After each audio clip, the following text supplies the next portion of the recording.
Hey there, TRW crew. Matt Vassallo here with the RhinestoneWorld.com. So in this TRW Stone Wizard tutorial, I'm going to show you how to customize one of the very popular J America Gameday shirts here. So you can see a very large back design here. Now this is a shirt that we do have available for the mock-up on our website at the RhinestoneWorld.com, where it can have a front and back design.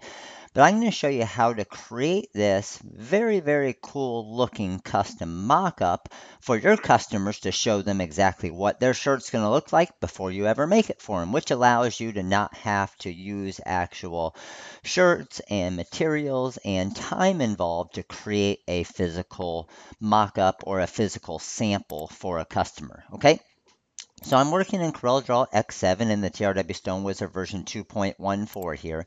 Now what I'm going to do is I'm going to actually show you how to create a rhinestone version of it. So very cool the way you can do this. So the wizard here, and we have our different fonts, and let's just say we wanted to, use a mixture, maybe some SS16s and some SS10 rhinestones. So what I would do is I could just type out Mustangs, and let's say we want to do something for Mustangs softball, and we wanted all rhinestones, a big mega bling. So we have a font that we've had around for a while, which is our TRW7. So I would use our TRW7 two-color RF version.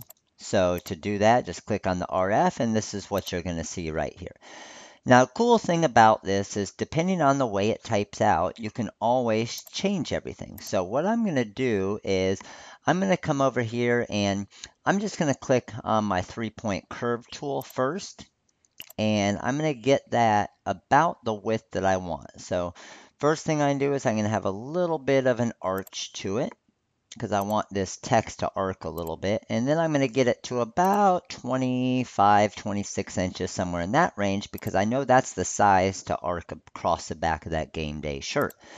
So I click on my Mustangs here, and it's not set to size yet, but I'll show you how we do that. So right up here in our custom TRW toolbar, I can hit Fit Text to Path.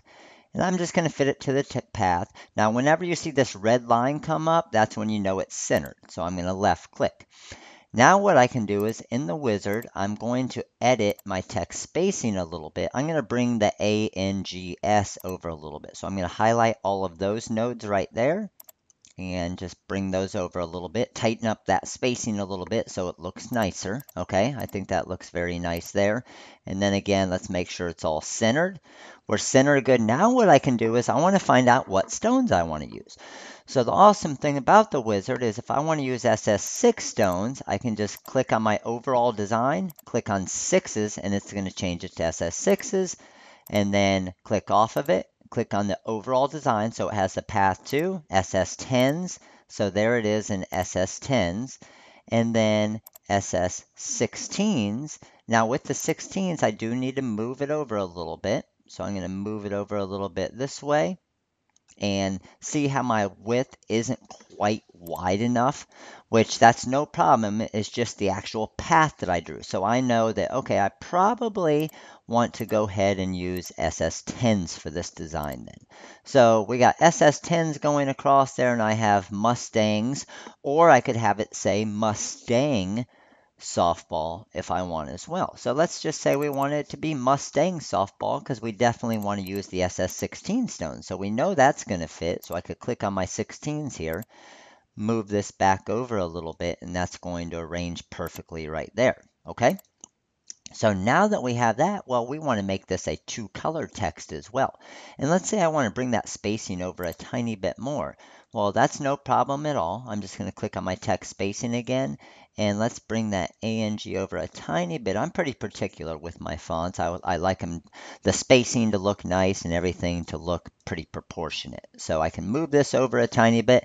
Now watch how easy this is. I just click on my design right here, and I come over here and hit two-color magic text, and bam. There it is. It's going to drop it on that arc perfect for you. So see that? See how easy that was? Now what I'm going to do is I want to get rid of my path. So I'm going to highlight it all, and I'm just going to go Object, break 3 objects apart, and this path right here is now gone. highlight my entire design, because just in case, it already converted it to great looking circles right there, but just in case it's a little bit off or anything, you can always double check yourself. I just click on my SS16s. Do I want to size them all to 0.173? I sure do.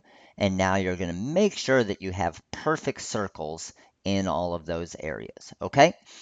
So now we have Mustang, and we want to use softball. So I'm just going to type SOFTBALL, and I'm going to use my TRW3 basic font for this one. I know this is a pretty good one. So obviously we created all the fonts, so I know which ones are going to work nice for each particular project that we're working with. And then this one I'm going to use SS10 stone. So I just clicked on my 10, hit yes. Now it's sized perfect for SS10s. Now to get this centered perfect, a couple of different ways I can do it. What I like to do is I'll group softball together. I'll group Mustang together. I'll bring softball up into this area, shift click on Mustang and hit C for center. Okay, so just in case it were way off like this, shift click on Mustang, hit C for center. Now make sure to group them together, because if you don't, it'll group all the stones to the center. Okay, so you want to make sure you keep them as separate objects. Now if we want to, we can go ahead and ungroup them all again. Let's change our stone size real quick. We want the black right there. I'm going to select the same color, so it's going to select all of the black. It isn't looking at stone sizes. And I want all of those to be, let's say, what do you think, a crystal? And then the inside, the school colors are green and green, white, gray, a little bit of mixture of colors. So I'm at 27.6 inches wide, which I know is an awesome width for these game day shirts. So I'm going to come over here to my actual mock-ups. And let's just say, for example, on this one, I only wanted a single shirt in the back. So I just want to show just the shirt and the back of the shirt. Okay, I want to go ahead and simulate my stones. All right, and then I'm going to click on my shirt right here. What it's going to do is it's going to run through this entire design. Again, we have 2,500 stones in this design, so a large stone count in this game day shirt right here. And it's going to bring it in the color that we had off the start, which is a yellow. So if I wanted to change this color to a different color, I could change my background color to maybe a white, and then I could click change my shirt color to a black here. So now when I zoom in, check that out. So when I zoom in real close, you're going to see all the stones are perfectly stone simulated, and it's going to show exactly what this design is going to look like on the back of this awesome looking game day shirt. So again, you didn't have to waste any time or any money as far as product, rhinestones, sticky flock template material. You want to show that customer exactly what it looks like before you ever create anything. You can easily do that in the wizard here. Now what I can also do is I could change our colors around. So if I want it to be a yellow shirt, I could do that. If I wanted it to be a maroon shirt, I could change it to a maroon shirt. So the great thing about the wizard is you can change any of these shirt colors to anything you want as well. So very cool there, but an awesome way, just using a couple different tools in CorelDRAW and the power of the TRW Stone Wizard to be able to create something very unique like this and give your customer an awesome looking mock-up, putting that rhinestone text and true type font right onto a path with two colors so it aligns perfectly every time. So hope you enjoyed this video. You can purchase these different mock-ups on our website at rhinestoneworld.com, and you can do add-on mock-ups. So you can see all the different custom ones we have here. We have some different shorts and wine glasses and arm sleeves and hooded sweatshirts and different things that we'll be adding more and more to our website as well. So you can download those. I think they're a few bucks, and then you'll have these awesome looking mock-ups for all of your customers. So hope you enjoyed this video on creating a custom mock-up onto the J America Game Day shirts. If you do have any questions, make sure to give us a call. The number is 941-755-1696. This is Matt with the rhinestoneworld.com, and you guys all have a great day.